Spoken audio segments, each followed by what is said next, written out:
What would you say to be the first episode of The Simpsons? Many would say it to be Good Night, the first of the Tracy Ullman shorts. These 1-minute segments were animated by just 3 guys from Klasky Csupo. These shorts evolved the style before the start of the main series, before the animation team shifted to a full team overseas.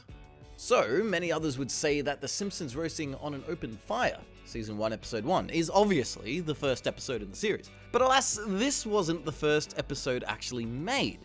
That goes to An Enchanted Evening. You know, the Babysitter Bandit one. A story that ended up being the finale to the first season. But what caused this to happen? And why did it almost mean the cancellation of The Simpsons before the show had even began? Good hello and welcome to Read Between the Frames. The first episode made of The Simpsons changed almost entirely over the course of its production. After the first round of animation was complete and it came back to the producers for review, it was apparently so bad and had so many notes to fix that it ended up resulting in approximately 70% of the episode being scrapped and redrawn from the ground up. 70%! This, of course, puts a massive dent in the budget. Could they even risk such a thing? In the meantime, they just had to continue with episode 2, Bart the Genius, and just hope that the message had sunk in that the artwork would improve, or the series would have likely just stopped. There simply wasn't enough funds to keep changing things like this.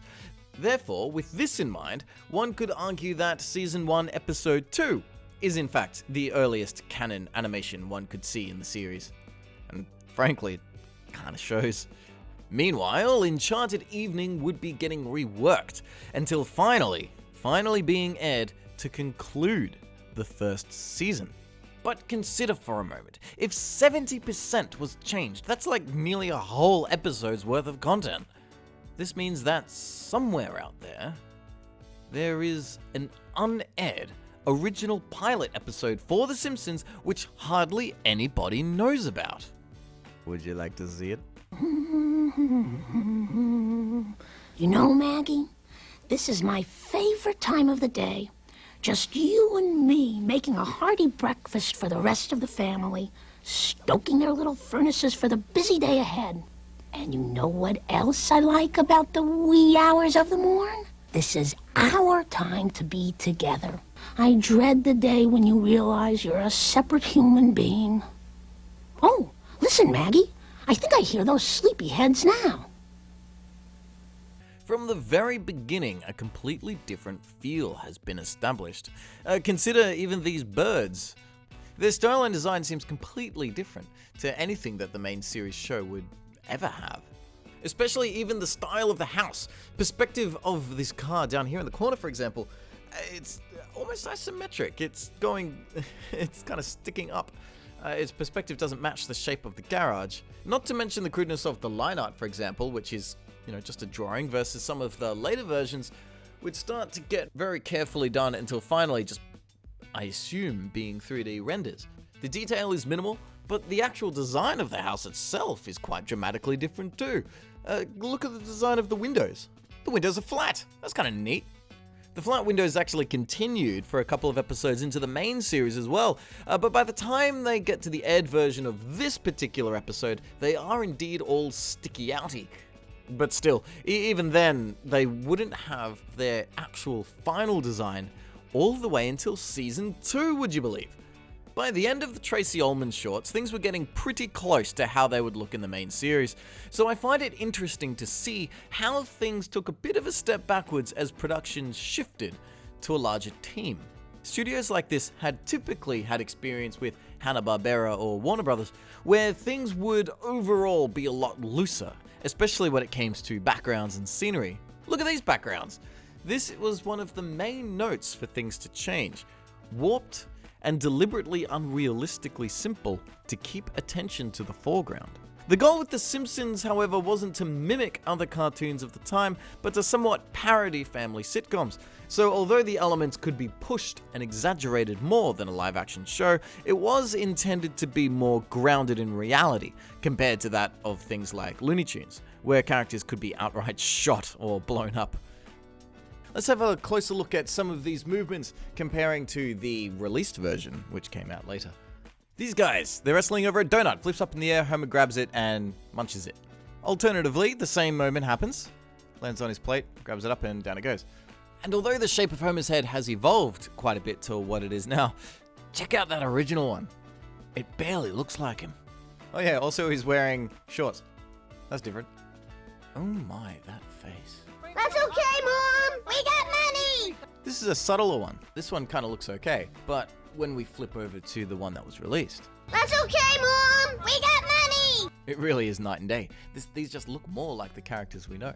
But in the same breath, it adds an element of entertainment to this very first episode, because now we can go on a little bit of a scavenger hunt, trying to find what we think could very well be recycled footage from the original version. Consider the one that we found is only about 5 to 7 minutes long. It's not the entire episode at all. So how much more still exists? Things like this is probably an obvious choice, where it has extras that we don't normally see.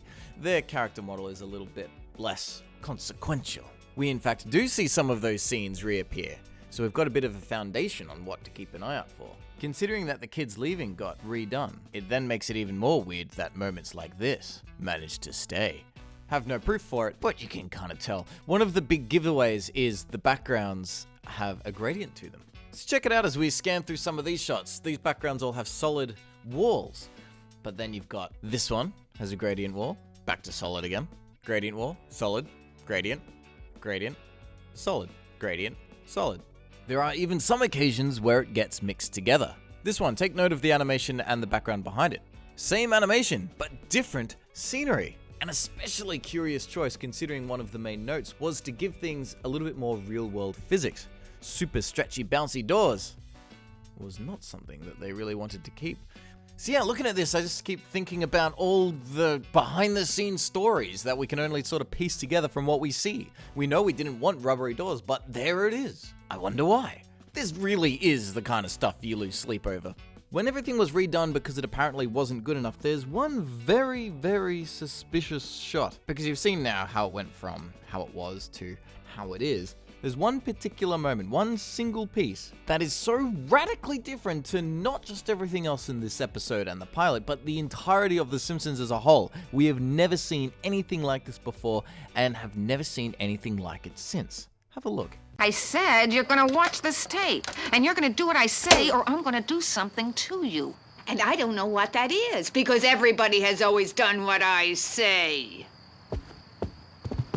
It barely makes sense just how detailed this is. The entire body is being completely redrawn for every frame. There is zero layering going on. Normally there's a piece for the eyes, a piece for the mouth, a piece for the head. Everything about this movement is completely organic. Look at how much the eyes will open up and how much the mouth will pull in and pull out again. Not to mention that the face will turn as well. This is almost like Disney level movement, and it's certainly something you will never see now. For just how much detail and care went into this sentence, it's bizarre that the very next movement of Bart just standing there, he's just been standing there not moving at all, he waddles over to the TV with just a few lazy frames and a hand that goes, "But," like that. This contrast is really curious. It kind of gives me the idea that after everything had gone down with the pilot, when the animation team had heard that, things aren't good enough, you need to make it better or we're pulling the plug. Whoever made this shot turned around and said, "Oh yeah?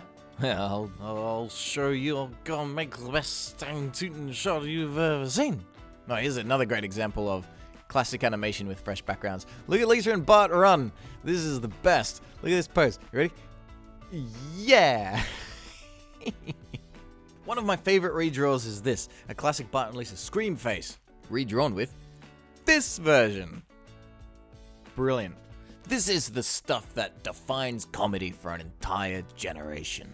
For a show that's been going for nearly 30 years, I think it's really exciting to see just how much this show was able to change in only its first 12 months.